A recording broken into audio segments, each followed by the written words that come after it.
Today we're talking about a way to engage your audience through the use of time in your story. So you can manipulate time as you're telling your story, and as you use time, there's decisions that you want to make to help engage your audience. So it's a really helpful tool. Thank you so much for watching. Thank you for liking, subscribing if you haven't. I really do appreciate it. Please feel free to leave comments below, questions. I'll try to answer those. Or if the answer might be too long, I'll try to deal with it in a future video. Don't want to waste your time, so let's jump in.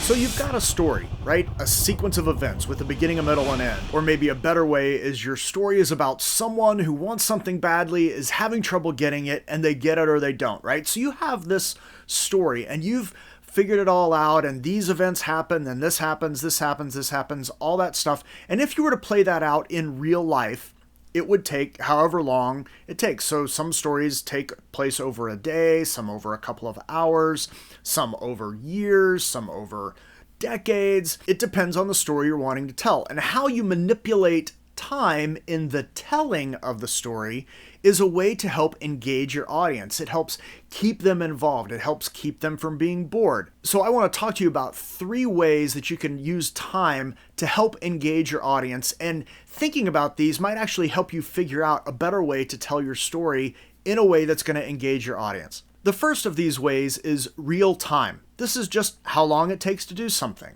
How long it takes to get from here to here to here. Let me give you an example with these videos. You notice there's some upcuts and things because I'm pausing, I'm looking at notes, things like that. So I cut all that stuff out. The real time of me recording this video is much longer than what you're watching because I've got starts and stops. I missay things. I don't like how I say things. I back up. I try to do it over and I cut all those out and I bring it down. So the real time would be if you were just watching the raw recording of me doing this, that's real time.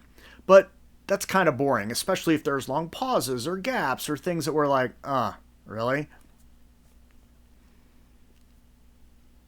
However, there are many times in movies that we want to watch real time. And for the most part, when a scene takes place and you have people talking to one another, that's often done in real time or close to real time. They might be cutting characters up or moving them in the edit to make them talk over one another or things like that. But for the most part, it's taking place in real time. This is how this would unfold in real life if we were standing in the room watching it. The second way to use time is screen time. And this is when the storyteller, you, chooses to manipulate real time to suit the interests of the story. And this is done in one of 2 ways, either through ellipsis, so it's just like dots when you're writing. It's where we cut out stuff and we put things next to each other. So this is when the real time is removed. So think of somebody getting out of a car. They pull up into their driveway, they turn the car off, they get out of the car, they close the door, they lock it, they walk up to the door of their house, they get the keys out, they unlock the door, they go inside. That's real time. But screen time and ellipsis might be they pull up, you see them put it in park, the car door closes, they got the keys out, and the front door opens. We just cut out all these chunks, but we can follow because we know what's going on. So sometimes you want to just ellipse things and cut things out and just give us the idea like, oh, okay, they just got inside. The other way to do it would be through elaboration. So we have ellipsis where we're cutting things out, and then there's elaboration where we're drawing things out. We're focusing on an element much longer than it would normally take. So we might even see things in slow motion. That's where that comes in. But we also might get other moments and we're dwelling on things a little longer than we might. So the person is dreading walking in because they lost their job that day. So everything is slow and they're moping and it's just really slow and they drop their keys and the keys are on the pavement.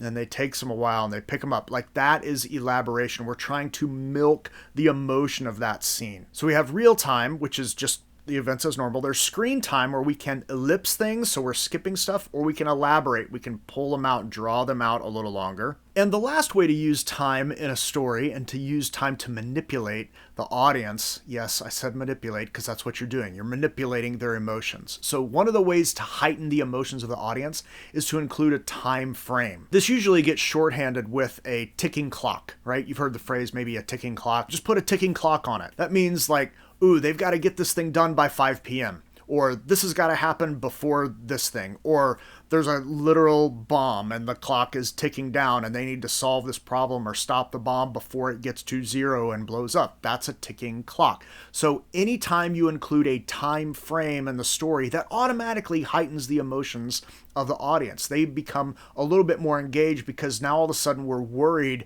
that the character is not going to be able to complete what they're trying to do in time. Now, here's the thing with all of these and why they are a storytelling tool. These are all about the experience of the audience and how they experience the story. So when you choose to use one or the other, maybe you're choosing real time, maybe you're ellipsing time and screen time, or elaborating time and screen time, or you put a ticking clock on it. Whenever you do that, you are trying to engage the emotions of the audience. So what you want to do in the telling of your story, so you've got your story all lined out, but in the telling, you want to try to figure out, okay, what is the time element I can use to maximize the emotional experience of the audience, to increase their hope or increase their fear, preferably both at the same time. I want to increase both by ellipsing time or elaborating on time or using real time. It kind of draws it out. Those of you that might be familiar with 1917, the film, they tried to make it feel like it was all in real time. Well, the real time heightened the emotional element of it. And there was a time frame, there was a ticking clock. And the main character gets knocked unconscious, so we have a time where we ellipse time. We skip ahead. It's day, and then all of a sudden he wakes up and it's night. This happens in movies. So even in a movie like 1917, it's using all three of these elements to tell the story, and it's using them in specific ways to engage the emotions of the audience. And that's what time is for. So don't just think you have to tell a story this. Oh no, you can do it real time, ellipse it, elaborate on it, or put ticking clocks on it. You can have more than one ticking clock. Here's this 5-minute thing and an hour thing, and in 5 days from now, this is all that's got to happen. So do whatever you need to do, but you're doing it for a reason, and that's to engage the emotions of the audience. That's why you use time to manipulate the storytelling. Hopefully this has been helpful to you. If it has, please like, subscribe, bell, all that. I really appreciate it. Thanks so much for watching, and if you're going to tell a story that matters. See you later.